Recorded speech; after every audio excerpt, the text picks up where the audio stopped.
Hello everyone, I am Jyoti and you are watching Achintya Classes.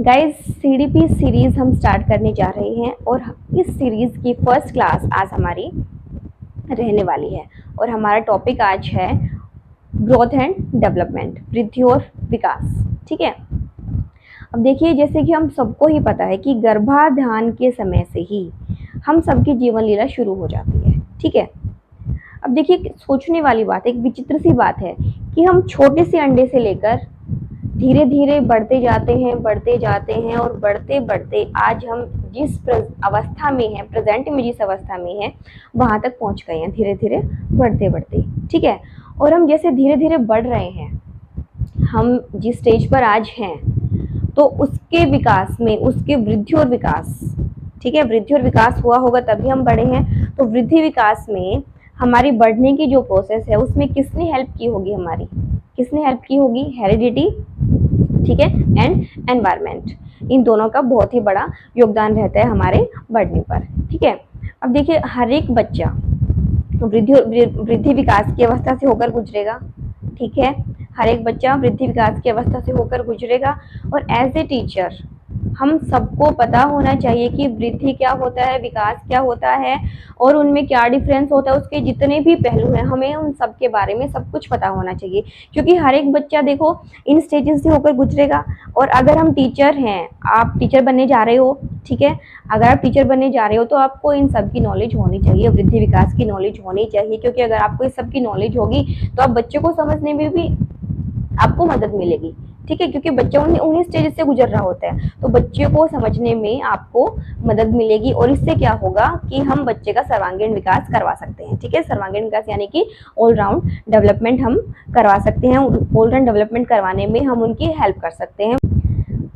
देखिए वृद्धि और विकास दोनों एक दूसरे का पर्यायवाची लगते हैं ना, देखने में लगता है कि वृद्धि और विकास सेम सेम ही तो है, इन दोनों में क्या डिफरेंस हो सकता है? ठीक है, ऐसा लगता है ना। और देखिए जो वृद्धि और विकास है वो क्या सुनिश्चित करते हैं, क्या बताते हैं जो वृद्धि और विकास है, कि गर्भाधान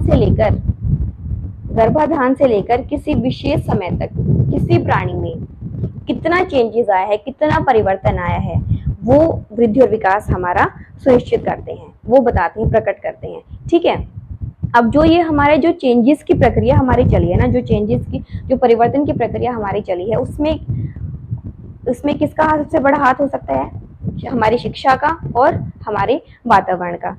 हमारे चेंजेस जो हमारे अंदर आएंगे, जैसी हमें शिक्षा मिलेगी, जैसा हमारा वातावरण होगा उसी के अकॉर्डिंग तो आएंगे ना। ठीक है, तो इसकी हेल्प से क्या होगा, जो वातावरण शिक्षा की हेल्प से हमारा क्या होगा, हमारी पर्सनैलिटी के सभी पहलुओं का जैसे कि शारीरिक हो गया, मानसिक हो गया, भावनात्मक हो गया, संवेगात्मक हो गया, नैतिक विकास हो गया, इन सारी चीजों का सब ओर से वृद्धि और विकास दोनों होता जाता है। तो हम क्या बोल सकते हैं कि जो वृद्धि और विकास है वो दोनों हमारी हेरिडिटी और एनवायरनमेंट यानी कि वंशानुक्रम और वातावरण, इन दोनों की ही देन है। ठीक है, अब देखिए वृद्धि और विकास में हम अंतर समझते हैं कि क्या वृद्धि और विकास में, ग्रोथ एंड डेवलपमेंट में क्या अंतर रहता है। देखिए वृद्धि एंड विकास, अब हम ग्रोथ में क्या होता है, क्वांटिटेटिव चेंजेस आते हैं, यानी कि परिमाणात्मक चेंजेस आते हैं। ठीक है, परिमाणात्मक जैसे कि जिनको हम मेजर कर सकते हैं, जैसे कि हमारी कितनी हाइट है, उसकी कितनी लेंथ है। ठीक है, कोई बच्चा है, उसकी कितनी लेंथ है, उसको मेजर करके देख सकते हैं। ओके, और उसमें कितना वेट है, कितनी लंबाई है, तो मतलब जो ऐसी सारी चीजें हैं जिनको हम क्वांटिटेटिव, जिनको हम माप सकते हैं। ठीक है, वो सारी चीजें किसके अंदर आती हैं? क्वांटिटेटिव के अंदर, यानी कि ग्रोथ के अंदर आती है। ठीक है, और इसके अलावा हम अगर डेवलपमेंट की बात करते हैं, डेवलपमेंट क्या रहेगा हमारा? Quantitative and qualitative both. जो डेवलपमेंट होता है वो क्वांटिटेटिव तो होता ही है, लेकिन क्वालिटेटिव भी होता है। ठीक है, विकास के अंदर क्या आएगा, जो मैंने अभी क्वांटिटेटिव, जो ग्रोथ की बताई थी कि लेंथ क्या है, हाइट मतलब कितना वेट रहेगा, कितना उसका आकार रहेगा, वो सारी चीजें किसी भी प्राणी की लंबाई कितनी है, ऊंचाई कितनी है, आकार कितना है, वो सारी चीजें तो क्वांटिटेटिव होती है, उनको माप सकते हैं। लेकिन ये सारी चीजें विकास में तो आएंगी ही आएंगी, लेकिन क्वालिटेटिव जो क्वालिटेटिव चेंजेस आते हैं वो भी इसके अंतर्गत ही आते हैं। क्वालिटेटिव जैसे कि हमारा मानसिक विकास कितना हुआ है, शारीरिक विकास कितना हुआ है, भावनात्मक विकास कितना हुआ है, मतलब जो गुणात्मक चेंजेस है ना वो भी हमारे किस में आते हैं, विकास के अंतर्गत रहते हैं। ठीक है, अब देखिए वृद्धि एक तरह से संपूर्ण विकास प्रक्रिया का एक चरण है। जो वृद्धि क्या है, देखिए आप ऐसे समझ सकते हैं कि जो वृद्धि है ना, सपोज ये, अब देखिए ये तो है डेवलपमेंट। डेवलपमेंट के अंदर बहुत सारी चीजें रहती हैं, ठीक है। और एक जो वृद्धि है ना, वृद्धि यानी कि ग्रोथ ये क्या है, ये इसी का पार्ट है। जो ग्रोथ है वो डेवलपमेंट का ही पार्ट है, जो वृद्धि है वो विकास का ही एक पार्ट होता है, छोटा सा पार्ट है। ठीक है, तो क्या है, वृद्धि एक तरह से संपूर्ण विकास प्रक्रिया का एक चरण है, एक चरण मात्र है विकास प्रक्रिया का। ठीक है, विकास के परिमाण संबंधी पक्ष के परिवर्तनों को वृद्धि कहा जाता है। यानी कि जो विकास में जो ऐसे पक्ष आते हैं जिनका हम परिमाण कर सकते हैं, जिनको हम मेजर कर सकते हैं, जो ऐसे पक्ष आते हैं उसको हम क्या कहते हैं, वृद्धि कहते हैं। ठीक है, अब देखिए विकास में, देखिए विकास शब्द अपने आप में एक विस्तृत अर्थ रखता है। वृद्धि इसका ही एक भाग, अभी मैंने बताया कि जो वृद्धि है वो विकास का ही एक भाग होता है। यह व्यक्ति में होने वाले सभी परिवर्तनों को प्रकट करता है। यानी कि जितने जो ग्रोथ वाली हमारे चेंजेस हैं उनको तो दिखाता है, शो करता है विकास। उसके अलावा जो क्वालिटेटिव हमारे चेंजेस आते हैं उसको भी शो करता है। ठीक है, अब देखिए वृद्धि की क्रिया आजीवन नहीं चलती। बालक परिपक्वता ग्रहण करने के साथ साथ यह समाप्त हो जाती है। बालक द्वारा परिपक्वता ग्रहण करने के साथ साथ यह समाप्त हो जाती है। जो वृद्धि की प्रक्रिया है ना, जो हमारी ग्रोथ होती है वो आजीवन नहीं चलती, वो किसी स्टेज पर जाकर रुक जाती है। जैसे ही बच्चे में मेच्योरिटी आती है उस स्टेज पर वो जाके रुक जाते हैं। इस बच्चे, जैसे कि मान लिया अब जो जैसे हाइट है, किसी भी बच्चे की हाइट है तो क्या वो बढ़ती रहेगी आजीवन? नहीं ना, किसी 20 साल की, 21 साल की, 22 साल के स्टेज पर जाके वो रुक जाएगी ना, वो रुक जाएगी। ठीक है, तो मतलब जो वृद्धि की क्रिया है वो आजीवन नहीं चलती, वो एक स्टेज पर जाकर, वो एक मेच्योरिटी के स्टेज पर जाकर वो रुक जाती है। इसके अलावा देखिए विकास जो है वो एक कॉन्टिन्यूअस प्रोसेस है। विकास क्या रहता है, एक कॉन्टिन्यूअस प्रोसेस है, यानी कि एक सतत प्रक्रिया है। वृद्धि की तरह बालक के परिपक्व होने पर समाप्त न होकर यह आजीवन चलती है। ठीक है, मतलब ये जो हमारी विकास की प्रक्रिया है वो तो आजीवन चलती रहती है। क्यों चलती रहती है? क्योंकि हम देखिए जैसे जैसे बड़े होते हैं हमारे एक्सपीरियंस बढ़ते रहते हैं, हमारा मानसिक विकास होता रहता है, हमारा सामाजिक विकास होता रहता है। जैसे जैसे हम, अब देखिए जैसे हमारे दादा हैं, दादी हैं, जो बुजुर्ग लोग हैं, उनका बहुत विकास हो रखा होता है। अब विकास तो हमेशा हमारी डेथ तक चलेगा, अब तो मतलब विकास हमारे अंत समय तक चलता रहता है।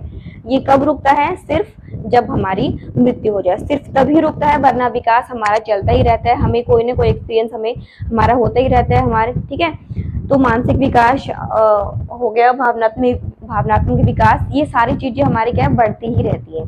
ठीक है, तो मतलब ये जो प्रक्रिया है वो चलती ही रहती है, विकास की आजीवन प्रक्रिया, ये जो विकास की प्रक्रिया है वो आजीवन चलती रहती है। वृद्धि के फलस्वरूप होने वाले परिवर्तन बिना कोई विशेष प्रयास के दृष्टिगोचर हो सकते हैं, साथ ही इन्हें भली भांति मापा भी जा सकता है। वही है कि जो वृद्धि के फलस्वरूप जो चेंजेस आते हैं, देखिए जो चेंजेस आते हैं, मान लिया कोई पहले छोटा सा बच्चा था, ठीक है, फिर वो थोड़ा बड़ा हो गया, फिर और थोड़ा बड़ा हो गया, और थोड़ा बड़ा हो गया, या फिर किसी का वेट पहले कम था, फिर और थोड़ा बच्चे का वेट पहले कम था या फिर ज्यादा था, तो फिर और कम हो गया और कम हो गया और कम हो गया। तो मतलब ये क्या है कि जो ये चेंजेस आ रहे हैं बॉडी के अंदर, उनको हम देख सकते हैं, और वो हम देखने मात्र से ही पता लगा सकते हैं कि हमारी बॉडी के अंदर क्या क्या, मतलब कितना चेंज आया है। तो वो किसके अंतर्गत आता है? वो वृद्धि के अंतर्गत आता है। ठीक है, वो वृद्धि के अंतर्गत आता है, और उसको हम माप भी सकते हैं कि पहले बच्चे इतना था, फिर इतना हो गया, फिर इतना हो गया, फिर इतना हो गया। ठीक है, तो हम उसको माप भी सकते हैं। उसका वेट हो गया, जैसे वेट था पहले कम था या ज्यादा, तो उसको माप सकते हैं। तो जो वृद्धि के अंतर्गत जो भी इस टाइप के जो परिवर्तन होते हैं उनको हम माप सकते हैं। ठीक है, अब विकास शब्द जो है वो कार्य क्षमता, लेकिन विकास में क्या आता है, देखिए जो विकास में ग्रोथ वाली जो चीजें होती हैं वो तो आती ही आती हैं। उसके अलावा देखिए क्या आता है, विकास शब्द कार्यक्षमता, कार्यकुशलता और व्यवहार में आने वाले क्वालिटेटिव चेंजेस को भी प्रकट करता है। जो विकास है, ठीक है, विकास में क्या क्या आता है, हमें कितने कार्य करने की क्षमता है, कितने कार्य करने की कुशलता है, जो हमारे बिहेवियर में जो चेंजेस आ रहे हैं, हमारे गुणात्मक जो परिवर्तन आ रहे हैं, उन सबको क्या करता है, उन सबको प्रकट करता है क्या, विकास। ये सारी चीजें विकास के अंदर आती है, ठीक है। नेक्स्ट आता है वृद्धि के साथ साथ सदैव विकास होना भी आवश्यक नहीं है। अब देखिए, जरूरी नहीं है कि अगर वृद्धि हो रही है तो विकास भी साथ साथ होगा। क्यों, समझिए। सपोज किसी बच्चे का मोटापा बढ़ता ही जा रहा है, बढ़ता ही जा रहा है, बढ़ता ही जा रहा है, ठीक है, वो बहुत ज्यादा मोटा हो गया, लेकिन उसका मतलब ये तो नहीं है ना, उसकी वृद्धि तो बहुत ज्यादा हो गई, ठीक है, लेकिन उसका मतलब ये तो नहीं है ना कि उसके माइंड भी डेवलप हो रहा है, उसका शारीरिक विकास तो हो रहा है, लेकिन उसका मतलब ये तो नहीं कि मानसिक विकास भी हो रहा है, ठीक है, भावनात्मक विकास हो रहा है, संवेगात्मक विकास हो रहा है, नैतिक विकास हो रहा है। ऐसा जरूरी तो नहीं है ना, वो तो जीवन के जब जैसे जैसे हम बढ़ते जाएंगे ऐसे ऐसे बढ़ता है, ठीक है। तो जरूरी नहीं है कि अगर वृद्धि ज्यादा हो गई है तो विकास भी हमारा साथ साथ चलेगा, नहीं, वो कोई जरूरी नहीं है, ठीक है। अब देखिए, विकास भी वृद्धि के बिना संभव हो सकता है। विकास भी वृद्धि के बिना संभव हो सकता है। क्यों? क्योंकि हमने बहुत से लोगों को देखा होगा कि जिनका वृद्धि रुक गई है, ठीक है, वृद्धि यानी कि जिनकी हाइट कम रह गई है, वेट कम रह गया है और वो बढ़ ही नहीं रहा है, मतलब वृद्धि तो रुक गई है, लेकिन क्या विकास कभी रुक सकता है? लेकिन अगर ऐसा है तो क्या विकास, जरूरी तो नहीं है ना कि विकास भी रुक जाए, है ना, विकास तो नहीं रुके, जरूरी तो नहीं है ना विकास भी रुक जाए। जैसे कि अगर उसमें जो भावनात्मक चेंजेस हैं, जो मानसिक विकास हुआ है, उसका भावनात्मक विकास हुआ है, संवेगात्मक विकास हुआ है, नैतिक विकास हुआ है, वो सारे विकास तो होते रहेंगे ना साथ साथ, वो तो होते ही रहेंगे, ठीक है, वृद्धि रुक गई लेकिन विकास तो फिर भी हो रहा है ना। तो वही कह रहा है कि विकास भी वृद्धि के बिना संभव हो सकता है। तो देखिए, अब हमने जो मोस्टली पार्ट हमने कर लिया है कि इसमें क्या क्या डिफरेंस होता है, आप लोग समझ ही गए होंगे, मुझे लगता है कि वृद्धि और विकास में क्या क्या अंतर होगा। अब इसके अलावा आगे की क्लास में हम करेंगे, ठीक है। तब तक के लिए हंसते रहिए, मुस्कुराते रहिए। जय हिंद।